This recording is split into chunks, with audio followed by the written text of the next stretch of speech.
जानते हैं कि दुनिया का लगभग 20% तेल सिर्फ एक संकरी जलधारा से होकर गुजरता है। और अगर ये रास्ता बंद हो जाए तो पूरी दुनिया की इकोनॉमी हिल सकती है।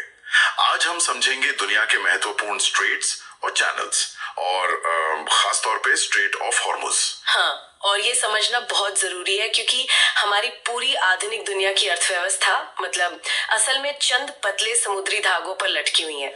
मैं भी यही सोच रहा था कि ये कितने नाजुक रास्ते हैं। बिल्कुल, जैसे मैं पहले बता रही थी, अगर हम बुनियादी अंतर को देखें तो स्ट्रेट यानी जल डमरू मध्य दो बड़े समंदरों को जोड़ने वाला एक बहुत ही संकरा प्राकृतिक रास्ता होता है, जबकि चैनल थोड़ा चौड़ा होता है। अच्छा, तो चैनल चौड़ा होता है। हाँ, लेकिन देखो, इनकी असली ताकत इनकी चौड़ाई में नहीं है, बल्कि उस ट्रैफिक में है जो इनके बीच से गुजरता है। और इसका सबसे बड़ा उदाहरण है मध्य पूर्व का स्ट्रेट ऑफ हॉर्मुज, है ना, जो पर्शियन गल्फ को अरेबियन सी से जोड़ता है। एकदम सही कहा आपने।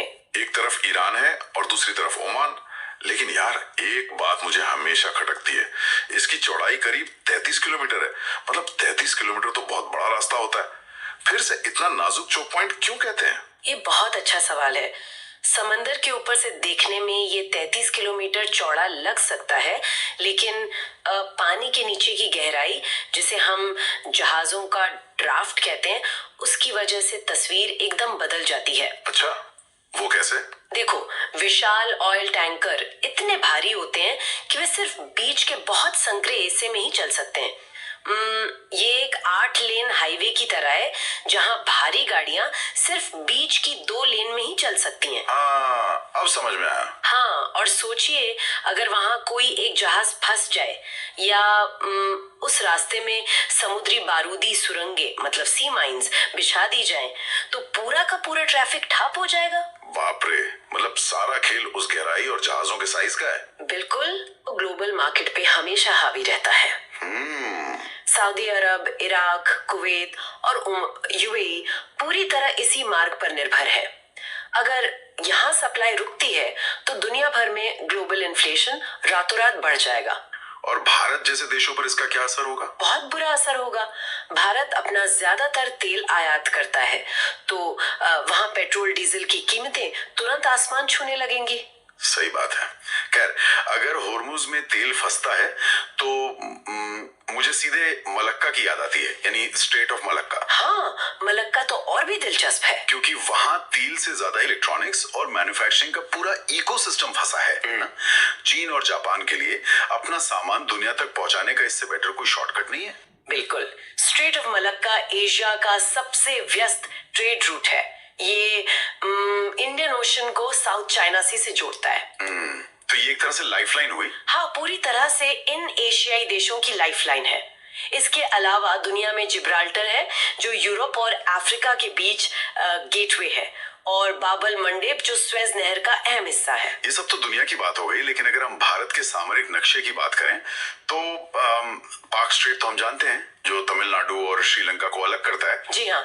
लेकिन ये जो 10 डिग्री, 9 डिग्री और 8 डिग्री चैनल्स हैं, ये क्या है? मतलब ये नाम तो किसी ज्योमेट्री क्लास जैसे लगते हैं। हाँ, सुनने में ऐसा ही लगता है, लेकिन ये असल में अक्षांश है, मतलब लैटिट्यूड्स, जो धरती को नापने का काम करते हैं। अच्छा, तो ये अक्षांश हैं। हाँ, 8 डिग्री चैनल मिनिकॉय और मालदीव के बीच है, 9 डिग्री लक्षद्वीप के पास है, और 10 डिग्री चैनल अंडमान और निकोबार को बांटता है। तो इसमें से सबसे अहम कौन सा है? 10 डिग्री चैनल की सबसे बड़ी रणनीतिक खासियत ये है कि ये मलक्का स्ट्रेट के एकदम करीब है। ओहो, मतलब मलक्का के पास। बिल्कुल, अंडमान निकोबार पर मौजूद भारत के सैन्य बेस एक तरह से वॉच टावर की तरह काम करते हैं।